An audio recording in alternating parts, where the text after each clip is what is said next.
Hello, Colorado. We love Colorado. It's the President's Day in Colorado.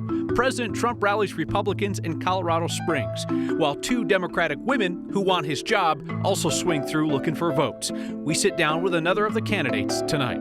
And because politicians deserve to feel the heat, not kids. It's going to hopefully make it so it's not so miserable in the classroom. Colorado's largest school district has an idea to cool down. And a special building in our city is saved. All that is next. President Trump is holding court at a rambling rally in Colorado Springs right now to the cheers of a packed arena of supporters.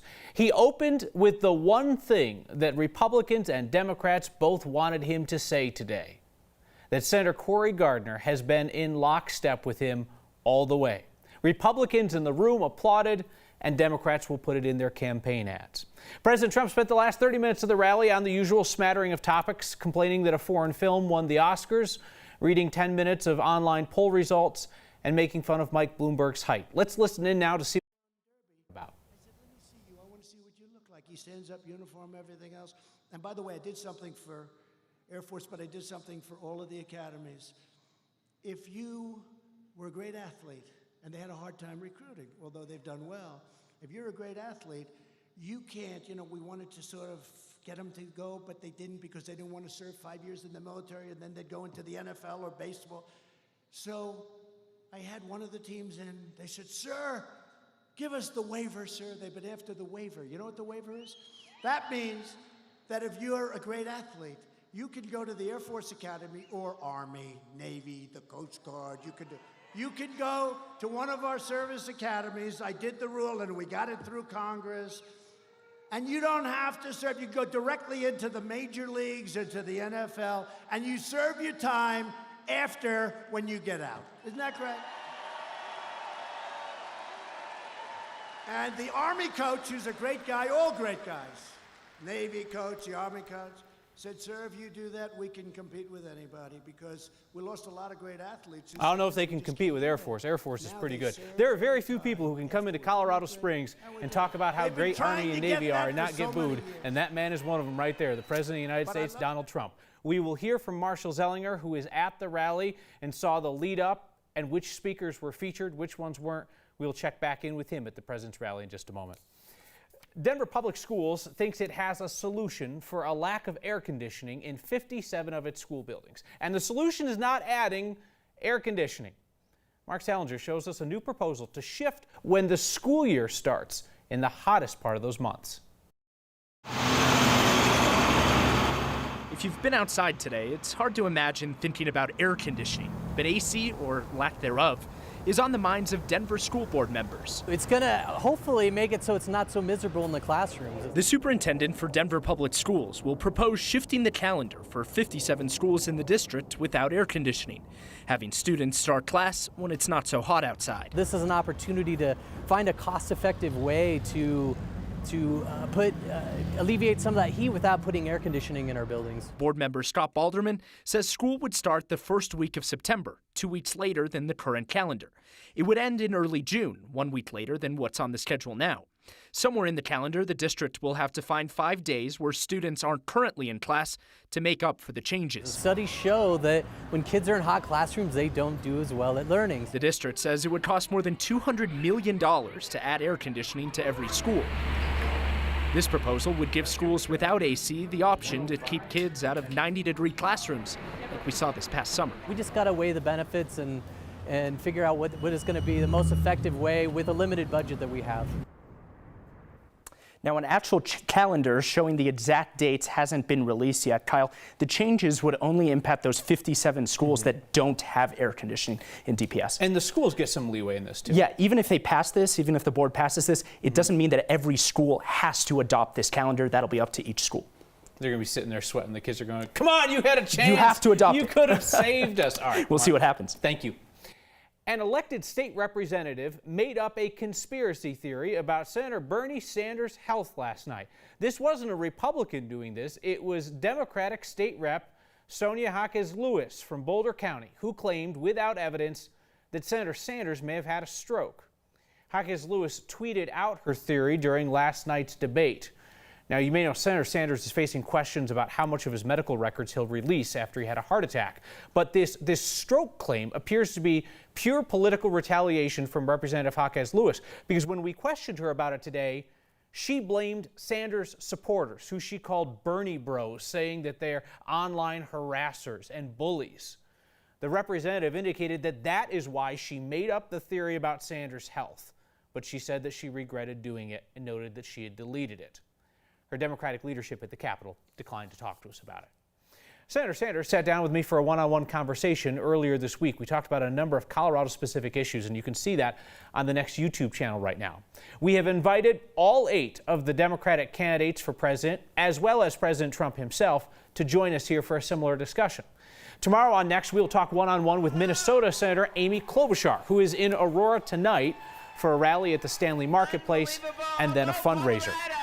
This afternoon, I sat down with Democratic presidential candidate Tulsi Gabbard. The Congresswoman from Hawaii has struggled to break out of the back of the pack with her frequent criticisms of the Democratic Party. She uses her military experience to argue strenuously against our current interventionist policies. There are about 35,000 active military families in the state of Colorado. Yeah. Saw a number of folks in your audience today. What would you like to fundamentally change about how the American military is utilized?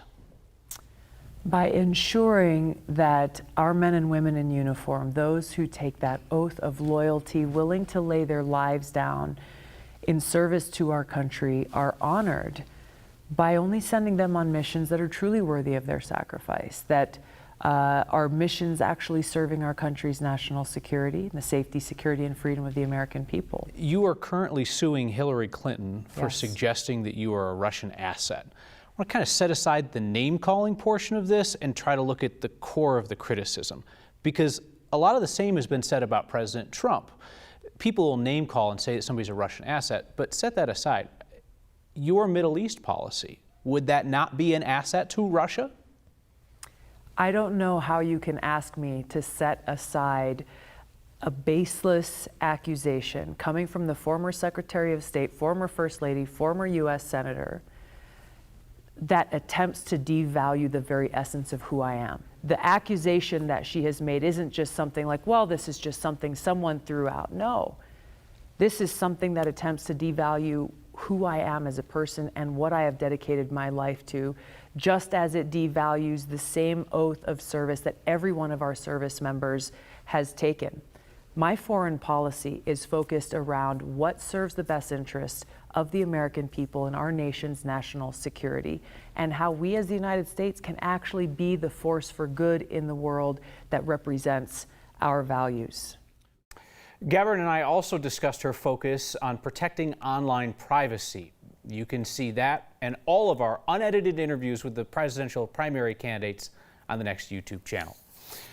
Democratic Governor Jared Polis has been mocking President Trump's visit to Colorado on one hand and greeting him with the other, making fun of the visit yesterday, a team email saying it would be the usual diatribe of lies and insults, and today waiting for the president's plane to arrive so he could get some face-to-face time with him. The governor met with the president on board Air Force One when it landed in Colorado Springs this afternoon. The governor's office put out a statement saying that he personally appealed to President Trump to place the Space Command facility in Colorado permanently. Today's next question is in response to a story we talked about yesterday. After seeing our Remembrance Day coverage of the internment camp for Japanese Americans in southeast Colorado, Amachi, George wanted to know what happened to the land of Amachi, the camp, after World War II. We reached out to the Amachi Preservation Society for an answer to George's question and learned that the land was purchased by the city of Granada when the camp was closed, and the city has had it ever since, about 640 acres. The city uses the same water well and the same water tanks that were used at the height of the camp when about 7,000 people were interned there. The Preservation Society has a lease on the land, and they've been working to restore parts of Amachi for a few decades now. We've taken you there for a number of stories over the years. There's a reconstructed barracks and a guard tower on the land. A new museum is coming to Granada, which will feature items collected from the camp. Amachi is considered a national landmark, and the Preservation Society would like it to someday be a national park. Now, most of the camp's land, about 10,000 acres in all, the land that we told you last night, was condemned and seized from ranchers who would not sell it. Most of that land was sold off after the war to be used for farming or wildlife areas. Denver's auditor says the Board of Ethics needs reforms, so guys like this one can't get away with it again. The trust issue between community and law enforcement will always be a question. She was a woman of many firsts for the Denver Police Department. Now she is helping departments across the country better interact with their communities. And how about that? Some neighbors in Denver actually saved a special building. Next.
Oh,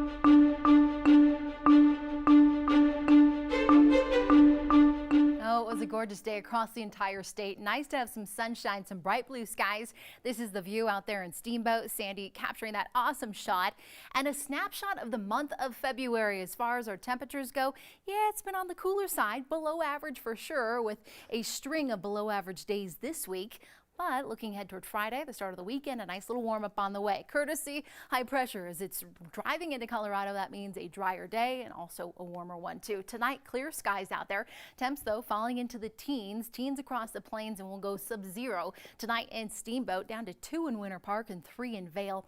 Futurecast looking pretty quiet. Tomorrow morning you wake up, maybe a little bit of patchy fog across the South Platte River Valley. Otherwise a dry day, great traveling weather tomorrow too if you're trying to get out of town. Plenty of sunshine out there and highs back in the mid-50s. So a huge warm up compared to the past couple of days, even up in the mountains with some 30s and 40s. We are looking at a even warmer Saturday for you, but here we go again. Possibly a couple of rain showers early Sunday morning, quickly switches over to snow. A cool day on Sunday, and then Kyle, of course, another storm on the way next Tuesday. Of course. All right. Thank you so much, Danielle. I want to take you back down to Colorado Springs, where President Trump's rally for Republicans continues. He's called up a number of elected Republicans from Colorado on stage. There you see behind him Congressman Scott Tipton in the red tie, and you see Congressman Doug Lamborn over the president's other shoulder. He had Senator Cory Gardner standing in the audience just a moment ago, and right outside of the frame of the shot is the Interior Secretary, David Bernhardt, who is from Rifle, Colorado. Let's listen again quickly to the president. Phenomenal deal. It's called UFC. He's the UFC president. And they just sold the company.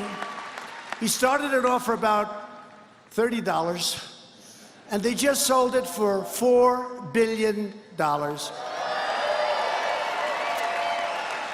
And the people that bought it said, we're not buying it unless Dana White stays back and runs it. So Dana White, come on up. He's now a very wealthy guy. Come here. So he's introducing Dana White, who's he's the guy who used to own UFC fighting. So it's an eclectic mix of celebrities in the world of business and politics. Oh, hey, there's Ken Buck in the America tie. Ken Buck being the congressman from Weld County, as well as Colorado's GOP chairman. With all respect to the UFC, if the president is not going to be speaking, I think we'll take a quick break. Denver's auditor would like the city ethics board to, have some teeth. We told you how the ethics case of Scott Prisco, who used his job as a building official with the city to help his wife's business, didn't result in any significant discipline. Well, our 911 Snow team learned today that Prisco's boss is considering tougher punishment than that slap on the wrist he's received so far.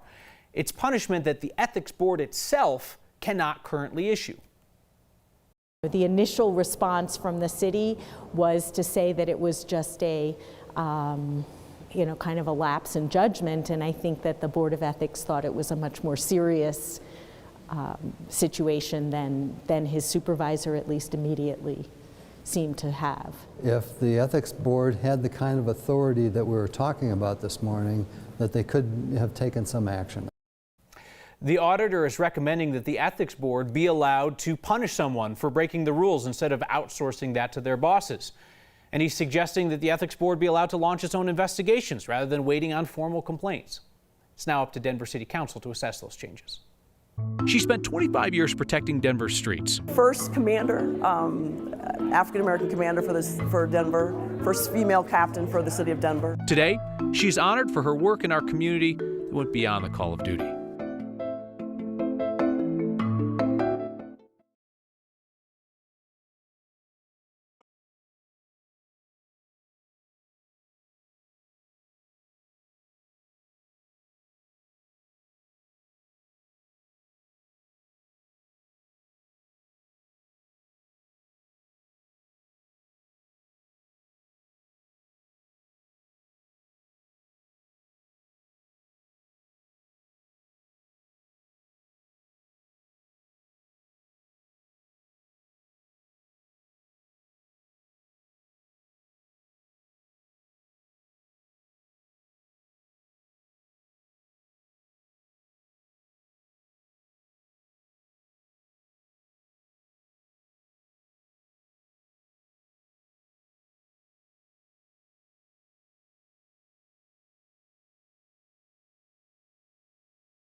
Senator Cory Gardner is there at the president's podium. Let's listen. As a result of your work, the Bureau of Land Management is now headquartered in the great state of Colorado.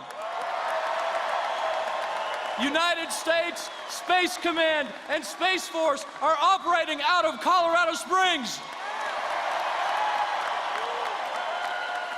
And just a few miles to the south, please understand how big this is. In 1962, President John F. Kennedy went to Pueblo, Colorado, and he talked about building a pipeline in Pueblo, Colorado. Was it built? We got the money 2 weeks ago to begin construction, thanks to President Donald Trump. Senator Gardner rattling off some of the accomplishments which he has said in the last few years could not have been done without his cooperation with President Donald Trump. Dr. Tracy KUSA, first African-American woman to be a Denver Police Division Chief, first ever Deputy Commissioner of Equality and Inclusion for the NYPD, is being honored during this Black History Month at the Denver Police Museum. I'm Dr. Tracy KUSA. I am a retiree of the Denver Police Department after 25 years. Whoever answered that phone says you were the best thing that ever happened out there. Well, you're so sweet. Yeah, well, today, it's a good day to be honored and recognized by the Caldwell African American Library, the Black Police Officers Organization, the Denver Police Museum, and the Denver Police Department. Thank you so much. I'm so glad you could make it. All right, my dear. You look gorgeous as always. I've probably been about 3 firsts. First commander, African-American commander for Denver, first female captain for the city of Denver, the first African-American in New York to hold the Office of Equity and Inclusion. And in New York, we would bring classes of 500 in every quarter. I co-founded the Center for Policing Equity. It's a research think tank that looks at issues of disparities in between police departments and communities. The trust issue between community and law enforcement will always be a question until we figure out what type of policing do communities want, and what kind of police officer do we want? Yeah. Really, it is about recognition of the work, and it is also a celebration of Black History Month. It's always a sense of pride, but you always have to ask yourself, at what moment in time will we stop being firsts?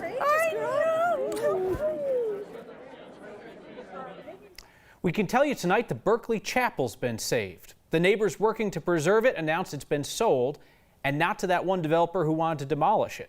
GM Development is the buyer, and neighbors say that company supports a landmark designation preventing the demolition of the Olinger Moore Howard Chapel, which sits at 46 and Sheridan in Denver's Berkeley neighborhood.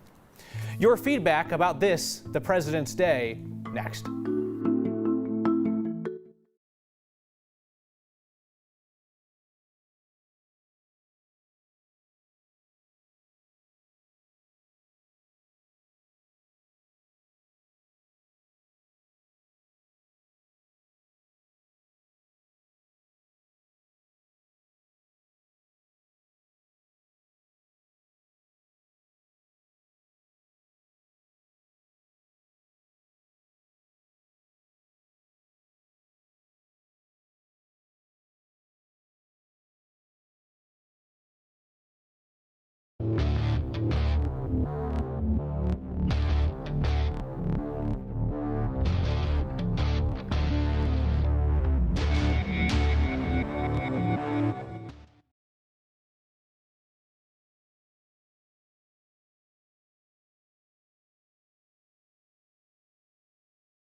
The most Colorado thing we saw today are a few of our own who are tougher than Mother Nature, like the guy in shorts at the Netherland Park and Ride. Ann says when she snapped the photo of the bus driver, the thermometer inside read 0. And the next viewer on Twitter sent us this photo of a guy rocking shorts in a lawn chair out in the snow in Lone Tree. Angelo says that he changed the channel tonight because we showed the president. We're going to show the president. He's the president. Ken changed the channel because he thought we were being unfair to the president. Said, since you're not interviewing him like you do the other candidates. Ken, we have invited him on, and we hope that he'll accept. Maybe even next time.